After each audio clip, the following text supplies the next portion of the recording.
الحمد لله رب العالمين والصلاة والسلام على سيد الأنبياء والمرسلين محمد وعليه وصحبه أجمعين. أما بعد فأعوذ بالله من الشيطان الرجيم. بسم الله الرحمن الرحيم. قال الله سبحانه وتعالى في القرآن المجيد: وأملي لهم إن كيدي متين. وقال الله سبحانہ وتعالی: ان بطش ربک لشدید. صدق اللہ عظیم. میرے محترم بزرگوں، دوستوں، دینی اور ایمانی بھائیوں، آج جمعے کا دن ہے اور جمعے کی بڑی فضیلتیں آئی ہیں، اور اسی کے ساتھ ساتھ ہم اگر قرآن کا جائزہ لیں اور پوری دنیا کے ماضی کا جائزہ لیں تو جب سے دنیا قائم ہوئی ہے، جب سے یہ دنیا قائم ہوئی ہے، ایک سلسلہ انسانوں کا آتا ہے اور جاتا ہے. اللہ تعالیٰ نے سورہ رحمان میں ہر چیز کو بیان فرمایا، یعنی کہ آسمان کا تذکرہ کیا، زمین کا تذکرہ کیا، اس کے استعمال کا تذکرہ کیا، سمندروں کا تذکرہ کیا، اس میں کشتیاں چلتی ہیں اس کا تذکرہ کیا، کشتیوں کے کام کا تذکرہ کیا،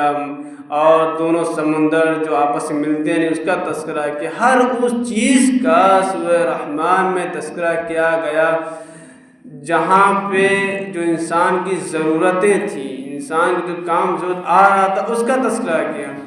اس کے بعد اللہ تعالیٰ نے فرمایا کہ کل من علیہا فان ویبقى وجہ ربک ذو الجلال والاکرام، کہ ہر چیز کا تذکرہ کرنے کے بعد اللہ تعالیٰ نے فرمایا کہ جس چیز کو تم دیکھ رہے ہو یا جو چیز تم انظام میں لا رہے ہو یا جو چیز تمہاری مدد کر رہی ہے، ہر ایک کو فنا ہونا ہے. کل من علیہا فان، ہر بڑی بڑی چیزیں، آسمان بھی، زمین بھی، سمندر بھی، سیارے بھی، ستارے بھی، ہر چیز کو فنا ہونا ہے. وَيَبْقَى وَجْهُ رَبِّكَ ذُو الْجَلَالِ وَالْإِكْرَامِ، اور صرف جو بقا ہے وہ حقیقی مالک کی بقا ہے، کائنات خالق کی بقا ہے، اس کے مالک کی بقا ہے، صرف اسی کی بقا ہے. باقی دنیا میں جتنی چیزیں آئی ہیں یہ وقتی ہیں، جو ہمیں دکھ رہا ہے یہ وقتی ہے، زندگی وقتی ہے، آسمان وقتی ہے، فرشتے وقتی، ہر چیز وقتی ہے، یہ دائمی نہیں ہے، یہ ہمیشہ کے لیے نہیں آئی ہے. اسی لیے بہت سی چیزیں ہوتی ہیں کہ انسان بہت پیدا ہوتے ہیں اور اللہ تعالیٰ ان کو ایسا قبول کرتا ہے کہ وہ دنیا میں خدمت کرتے ہیں دین کی، پھر ان کا جو انتقال ہوتا ہے وہ لوگوں کے لیے بڑے افسوس کی بات بن جاتی ہے. اسی کے بیچ ابھی جو انتقال پرسوں ہوا دارالعلوم ندوۃ علماء میں جو مولانا جعفر حسینی صاحب کا انتقال ہوا، یہ ان کا کوئی ثانی نہیں، ان کا کوئی برابر کا اس وقت نہیں ہے. تو ایک حدیث میں اللہ کے نبی صلی اللہ علیہ وسلم فرمایا کہ عالم کی موت پورے عالم کے برابر ہوتی ہے، یعنی کہ ایک عالم کا انتقال جو ہے وہ پورے عالم کے انتقال کے برابر ہوتا ہے. تو اس لیے ان کی موت بے شک یہ تو اللہ کا نظام ہے کہ کل نفس ذائقۃ الموت، ہر ایک کو موت کا مزہ چکھنا ہے، ہر جاندار کو موت آنی ہے. وہ کسی بھی طرح سے بچ نہیں سکتا. وہ جتنا بھی اپنا علاج کرا رہے ہیں، جتنے اندر وہ زمین کے اندر گھستا چلا جائیں، اپنے کو کتنا بھی سیکیور کر لیں، اپنے کو جتنا بھی سیکیور ہی کیوں نہ کر لیں، وہ بچ نہیں سکتا. کیونکہ اللہ کا یہ فیصلہ ہے کہ جو بھی دنیا میں پیدا ہوا ہے یا جو بھی دنیا میں آیا ہے اس کو موت کا مزہ چکنا ہے، یہ اللہ کا نظام ہے. تو اس لیے جو انتقال ہوا وہ بے شک وہ باعث درد ہے، ویسے وہ اچانک ہی انتقال ہوا تو اس کے لیے امت بڑی صدمے میں ہے. اللہ تعالیٰ ان کی مغفرت فرمائے اور ان کے تمام اہل خانہ کو صبر جمیل عطا فرمائے. اور پھر ایک دوسری طرف اگر ہم یہ دیکھیں گے کہ ایک شرک کی حکومت ہوتی ہے، ایک ظلم کی حکومت ہوتی ہے، کہ اگر ہم ان تاریخ کا جائزہ لیں تو شرک کی حکومت جو ہے دیر تک چلتی ہے، لیکن ظلم کبھی بھی، ظلم کی حکومت دیر تک باقی نہیں رہتی. یعنی کہ اللہ تعالیٰ کو ظلم پسند نہیں ہے کہ کوئی انسان جو کسی انسان پر ظلم کرتا ہو، کوئی انسان کسی انسان پر ظلم کرے۔ شرک کی حکومت رہ سکتی ہے اگر وہ انصاف کے ساتھ ہے، لیکن اگر وہ بھی ظلم کرے گی، اگر وہ بھی زیادتی کرے گی، اس کا بھی خاتمہ ہونا ہے۔ اس لیے آج ہم یہ دیکھ رہے ہیں کیونکہ قرآن پاک میں بہت سے واقعات پیش کیے گئے، قرآن پاک میں فرعون کے واقعات پیش کیے گئے، نمرود کے واقعات پیش کیے گئے، حامان کے واقعات پیش کیے گئے، قارون کے واقعات پیش کیے گئے، اور تاریخ اسلامی کا اگر جائزہ لیے تو بڑے سے بڑے بادشاہ، بڑے سے بڑے وقت کے لوگوں نے بہت اپنی حکومت کے جوش میں اور اپنی حکومت کے مدہوشی میں بڑے سے بڑی ظلم اور زیادتیاں کی کہ ملکوں پہ ظلم کیا، بے گناہوں پہ ظلم کیا، ان کے گھروں کو اجاڑ دیا۔ آج ہم یہ دیکھ رہے ہیں دنیا میں موجودہ دور میں کہ ایک وقت سے ہمارے غزہ پر اور فلسطینی پر جو ظلم ہو رہا تھا، اور جو فلسطینیوں پر جو ظلم ہوا، اور کبھی ایک وقت ایسا تھا کبھی ہیروشیما اور ناگاساکی پر ظلم ہوا، اور کبھی افغانستان میں ہزاروں مسلمانوں پر ظلم کیا، ان کے گھروں کے گھر وہ محلے اڑا دیے۔ لیکن یہ اللہ کی قرآن کی آیت ہے وَأُمْلِي لَهُمْ إِنَّ كَيْدِي مَتِينٌ، کہ ہم ان کی رسی دراز کر رہے ہیں، ان کو چھوٹ دیتے جا رہے ہیں، میری تدبیر بڑی زبردست ہے۔ اور کہیں اللہ نے فرمایا کہ إِنَّ بَطْشَ رَبِّكَ لَشَدِيدٌ، کہ تمہارے رب کی پکڑ بڑی سخت ہے۔ آج جو پکڑ آئی ہے امریکہ کے اوپر، یہ پوری دنیا کے لیے، پوری دنیا کی عبرت ہے۔ ایک پکڑ فرعون کے اوپر آئی تھی جو پوری دنیا تک کے عبرت تھی کہ فرعون اپنے آپ کو رب کہتا تھا، اپنے آپ کو سپر پاور مانتا تھا، لیکن اس کو بھی اللہ تعالیٰ نے ڈبو دیا۔ یاد رکھنا چاہیے کہ حقیقی طاقت اللہ کے ہاتھ میں، اسی کے ہاتھ میں آگ ہے، اسی کے ہاتھ میں پانی ہے، اسی کے ہاتھ میں ہوا ہے، اسی کے ہاتھ میں تمام سسٹم ہے۔ وہ کب ہواؤں کا رخ بدل دے، وہ کب آگ کا رخ بدل دے، وہ کب پانی کا رخ بدل دے۔ آج پورا امریکہ جھلس رہا ہے، ایک طرف آگ ہے، ایک طرف برفیلی طوفان ہے، اور دوسری طرف سمندر ہے، اس کو بھاگنا نصیب نہیں ہو رہا ہے، کیونکہ اللہ کا فیصلہ ہے کہ إِنَّ بَطْشَ رَبِّكَ لَشَدِيدٌ، کہ تمہارے رب کی پکڑ بڑی سخت ہے۔ جو بھی ظلم کر رہا ہے، جو بھی زیادتی کر رہا ہے، اس کی بقا دیر تک نہیں ہے۔ دنیا میں شرک کی حکومت رہ سکتی ہے، لیکن کسی ظالم حکومت برقرار نہیں رہ سکتی ہے، اس کا انجام خراب ہونا ہے۔ یہ اللہ کا نظام ہے کہ اللہ تعالیٰ نے تمام انسانوں کو ایک مرد ایک عورت سے پیدا کیا ہے، اس میں کوئی فرق نہیں رکھا ہے۔ قرآن پاک میں یہ فرمایا گیا یا ایھا الناس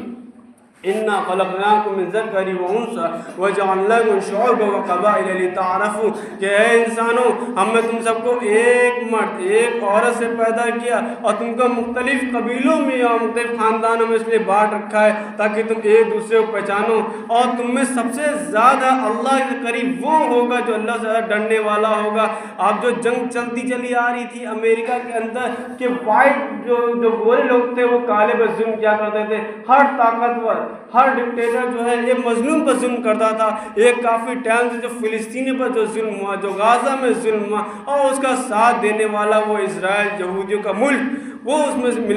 ملوث تھا، لیکن وہ یہ بھول چکا تھا کہ کوئی ایسا ہے جو ان کی حکومت کے شکنجے توڑ کے رکھ دے گا۔ آج وہ پوری دنیا کے لیے عبرت بنا ہوا ہے۔ اس لیے تمام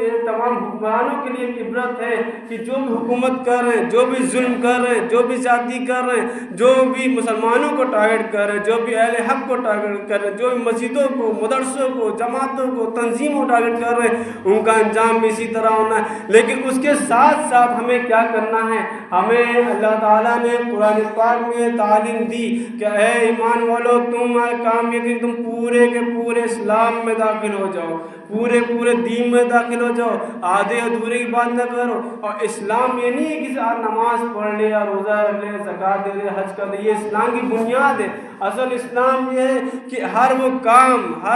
جس میں نبی صلی اللہ علیہ وسلم کا طریقہ موجود ہے، ہر وہ کام جس میں نبی صلی اللہ علیہ وسلم کا طریقہ موجود ہے، وہ بھی اسلام ہے۔ یعنی کہ آپ صلی اللہ علیہ وسلم کی زندگی کو اللہ تعالیٰ نے تمام اہل ایمان کے لیے آئیڈیل بنایا۔ اللہ نے فرمایا کہ لَقَدْ كَانَ لَكُمْ فِي رَسُولِ اللَّهِ أُسْوَةٌ حَسَنَةٌ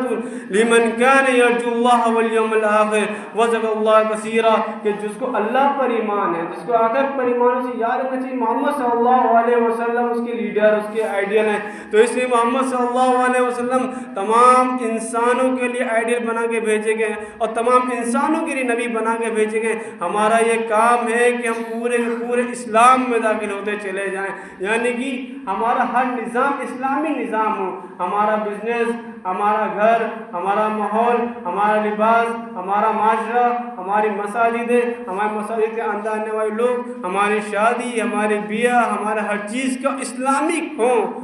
ہر چیز کا اسلامک ہو. جب ہم اس پہ عمل کریں گے, جب ہم اس پہ عمل کریں گے تب جا کے اللہ کی مدد, اللہ کی نصرت آئے گی. تو بہرحال تو اللہ تعالیٰ نے انسان کو پیدا اسی لیے کیا ہے کہ ہم نے انسان کو, جنات کو محض اپنی عبادت کے لیے پیدا کیا. اب عبادت کا مطلب یہ نہیں کہ انسان 24 گھنٹے نماز میں مصروف رہے یا ذکر میں مصروف رہے یا روزہ رکھتا رہے. عبادت ہر اس چیز کا نام ہے جس میں آپ صلی اللہ علیہ وسلم کا طریقہ موجود ہے. ہر اس چیز کا نام ہے جس میں آپ صلی اللہ علیہ وسلم کا طریقہ موجود. آپ کا سونا عبادت, آپ کا جاگنا عبادت, آپ کا بات کرنا عبادت, آپ کا کھانا عبادت, آپ کی شادی عبادت, آپ کا بزنس عبادت. اس شرط کے ساتھ ہوگی جب آپ کے ہر طور طریقے میں نبی صلی اللہ علیہ وسلم کا طریقہ ہوگا. یہ یاد رکھنا چاہیے کہ دنیا نے اپنے خاتمے کا اعلان کر دیا ہے. آپ صلی اللہ علیہ وسلم نے فرمایا تھا کہ قیامت اس وقت تک قائم نہیں ہوگی جب تک روح زمین کا کوئی بھی کچا پکا گھر ایسا نہ رہے جس میں اسلام داخل نہ ہو جائے. آج وہ دور کو دکھائی دے رہا ہے کہ ایک بڑا طبقہ ہے جو اسلام میں داخل ہوتا چلا جا رہا ہے, اور ایک ہمارے میں بھی وہ ایک طبقہ ایسا ہے جو اسلام سے باہر ہوتا چلا جا رہا ہے. یہ دور چھٹائی کا دور ہے, یہ دور آزمائش کا دور ہے. اللہ تعالیٰ نے فرمایا حسب الناس ان یترکوا ان یقولوا آمنا وهم لا یفتنون, کہ یہ لوگ سمجھتے ہیں کہ ہم ایمان لائے کہتے ہیں ان کو چھوڑ دیا جائے گا. وهم لا یفتنون, انہیں آزمایا نہیں جائے گا. اور حقیقت تو یہ ہے کہ ان سے پہلے بہت سی قوموں کو آزمایا گیا, بہت سے لوگوں کو آزمایا گیا, اور یہ اسی لیے آزمایا گیا کہ پوری دنیا میں ظاہر کر دے کہ اس میں اہل ایمان کون ہے, اور پوری دنیا میں ظاہر کر دے اس میں اہل نفاق کون ہے. اس لیے ہمیں اپنے ایمان کے ساتھ مضبوطی سے جمنا ہے. ہمیں اپنے ایمان کے ساتھ کسی بھی حال میں کوئی بھی کمپرومائز نہیں کرنا ہے. کسی بھی حال میں اگر کوئی ہم کو کہتا ہے کہ ہم تمہیں عہدہ دیں گے, کرسی دیں گے, تمہیں ہم سیٹ دیں گے, تم تنخواہ بڑھائیں گے, تمہارا پروموشن کریں گے, تم سے رشتہ داری کریں گے, کسی بھی حال, تو ان سب شرطوں کے بعد اگر تم سے کہتا ہے کہ تمہیں نماز چھوڑنی پڑے گی, داڑھی منڈوانی پڑے گی, تو اس کو اس کے منہ پہ اس کی ڈگریاں مار دو. کہ جس طرح نبی صلی اللہ علیہ وسلم کے پاس مکہ کے بہت بڑے لیڈر آئے اور انہوں نے کہا اے محمد, اگر تم حکومت چاہتے ہو, سرداری چاہتے ہو, کسی لڑکی سے نکاح چاہتے ہو, مال دولت چاہتے ہو, ہم تمہیں دینے تیار ہیں, بس تم یہ دعوت دینا بند کر دو کہ اللہ ایک ہے, اللہ ایک ہے, ہمیں پیغمبر مانو. تو نبی صلی اللہ علیہ وسلم جو جواب دیا تھا وہی جواب تمام اہل ایمان کو دینا ہے. نبی صلی اللہ علیہ وسلم نے فرمایا تھا کہ اگر میرے ایک ہاتھ میں سورج بھی لا کے رکھ دو گے اور ایک ہاتھ میں چاند بھی لا کے رکھ دو گے تب بھی میں یہ دعوت کام نہیں چھوڑوں گا. اس لیے تمام مسلمانوں پہ یہ ذمہ داری دی گئی ہے کہ کنتم خیر امت اخرجت للناس تأمرون بالمعروف وتنہون عن المنکر کے ماتحت ہیں کہ اللہ تعالیٰ نے کو اسی نکالا ہے کہ ہم اچھے کام کو حکم دیں, ہم اچھے کام کو حکم دیں, بھائی کو حکم دیں, لوگوں کو دعوت دے, دین کی دعوت دے, اسلام کی دعوت دے, نماز کی دعوت دے, روزے کی دعوت دے, عدل و انصاف کی دعوت دے, لوگوں کو دعوت دے کہ کس طرح ہمیں زندگی گزارنی ہے, کس طرح ہماری زندگی میں سدھار آنا ہے. ظلم یہ نہیں ہے کہ آپ کسی کو گولی مار دو یا کسی کو بم گرا دو, یہ بھی ظلم ہے کہ تم نے اپنی بیٹیوں حق کیسے دبایا, یہ بھی ظلم ہے کہ تم نے بہنوں حق کیسے دبایا, یہ بھی ظلم ہے کہ تم نے میراث کے واقعے کہ تم نے میراث کے مسئلے کو کیوں نہیں سمجھا, کیوں نہیں تم نے اپنی بیٹیوں میراث میں حصہ دیا, کیوں تم نے ان کو محروم کر دیا. قرآن پاک میں یہ صاف ارشاد فرمایا گیا ہے کہ اللہ تمہیں یہ وصیت کرتا ہے کہ اپنے بیٹوں کو اپنی بیٹیوں میں جائیداد میں حصہ دو. لیکن بہت سے لوگ ایسے ہوتے ہیں جو صرف بیٹوں دے دیتے اور بیٹیوں سے دہیج کے نام پہ دے دیتے. یاد رکھا جائے جہیز یہ میراث کا بدل نہیں بن سکتا, جہیز میراث کا بدل نہیں بن سکتا. میراث وہی ہوگی جو قرآن و حدیث کی روشنی میں تقسیم کی گئی ہے. یعنی کہ اگر کسی باپ کے 2 بیٹے ہیں اور 1 بیٹی ہے تو اس میراث میں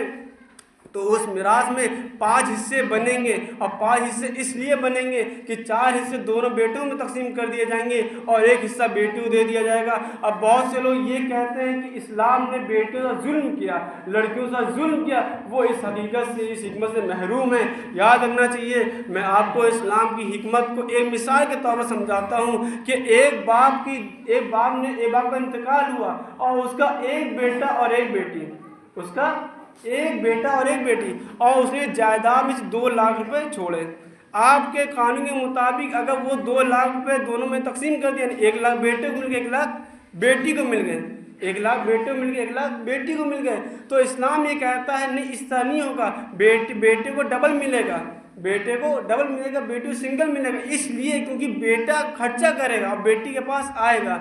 بیٹا کیا کرے گا؟ خرچہ کرے گا، یعنی کہ اگر 1 لاکھ روپے ہیں اور اگر اس کی شادی ہوئی تو مہر کی ذمہ داری لڑکے کے اوپر دی جائے گی، تو گویا کہ مہر کی رقم لڑکا دے گا تو 1 لاکھ میں 50,000 مائنس ہو گئے، اور لڑکی مہر لے گی تو گویا کہ 1 لاکھ میں 50,000 پلس ہو گئے۔ تو اسلام فطرت کی بنیاد پر تیار کیا گیا ہے، اس لیے جو لوگ یہ کہتے ہیں کہ اسلام نے ظلم کیا لڑکیوں پر، حالانکہ وہ حقیقت میں اسلامی تعلیمات سے محروم ہیں، وہ تعلیمات سے محروم ہے۔ اسلام ایک ہی ایسا مذہب ہے جس نے لڑکیوں کو میراث میں حصہ دیا اور یہ کہہ دیا کہ تم ان کو ان کی دولت میں سے جائیداد میں حصہ دے دو، اور یہ مت پوچھو کہاں خرچہ کیا کہاں نہیں خرچہ کیا، وہ ان کی ہیڈک ہے۔ اس سے تمام مسلمانوں طے کر لینا چاہیے کہ ہمیں جہیز کی رسموں کو ختم کر کے میراث کو آسان بنانا ہے، میراث کی جو حکم ہے اس کو واضح کرنا ہے، کیونکہ آخرت میں اللہ تعالیٰ کی اسی کی بنیاد پکڑ ہوگی۔ اللہ تعالیٰ کی یہ نہیں پکڑ ہوگی تم نے بیٹی کو فریج دیا کہ نہیں دیا، واشنگ مشین دی کہ نہیں دی، اللہ کی اس چیز سے پکڑ نہیں ہوگی، اللہ کی اس چیز سے پکڑ ہوگی تم نے اپنی لڑکی کو میراث میں حصہ دیا کہ نہیں دیا، تم نے اس کو محروم کیوں رکھا، تم نے اس کو حق کیوں نہیں دیا، قرآن نے اس کو حق دیا، نبی نے اس کو حق دیا، شریعت اس کو حق دیا، تم کون ہوتے ہو تم نے اس کو شریعت سے روک رکھا ہے۔ اس لیے تمام اہل ایمان یہ فیصلہ کر لے کہ جتنی زندگی بچی ہے ہم قرآن و حدیث کے ماتحت گزاریں گے، جتنی زندگی بچی ہے قرآن حدیث کے ماتحت گزاریں گے، اور اس مسجد کو آباد رکھیں گے۔ جمعے کے دن یہ نہیں ہے کہ جب خطبہ شروع ہو جائے جب عوام آنا شروع ہو جائے، ہرگز ایسا نہیں ہے۔ جمعے میں کم سے اذان سے پہلے آدھا گھنٹے میں جب سے بیان شروع ہوتا ہے اس میں پبلک کو آنا چاہیے تاکہ وہ سمجھے کہ قرآن حدیث کے دائرے میں کیا کام کرنا ہے کیا نہیں کرنا ہے۔ جب ہماری تمام چیزیں رسمیں ہیں، ہماری نمازیں رسمیں بن چکی ہیں، ہمارا روزہ رسمیں بن چکی ہیں، ہماری زکوٰۃ رسمیں بن چکی ہیں، ہمیں ان رسموں کو ختم کر کے اطیعوا اللہ و اطیعوا الرسول پہ عمل کرتے ہوئے لوگوں کو زکوٰۃ بھی دے دی ہے، حج بھی کرنا ہے، روزہ بھی رکھنا ہے، نماز بھی پڑھنی، اس طرح سے کام ہم کریں گے تب جا کے اللہ کی مدد آسمان سے آئے گی، تب جا کے زمین سے مدد ابھرے گی۔ اللہ تعالی ہم سب کو توفیق عطا فرمائے۔ وآخر دعوانا الحمد للہ رب العالمین۔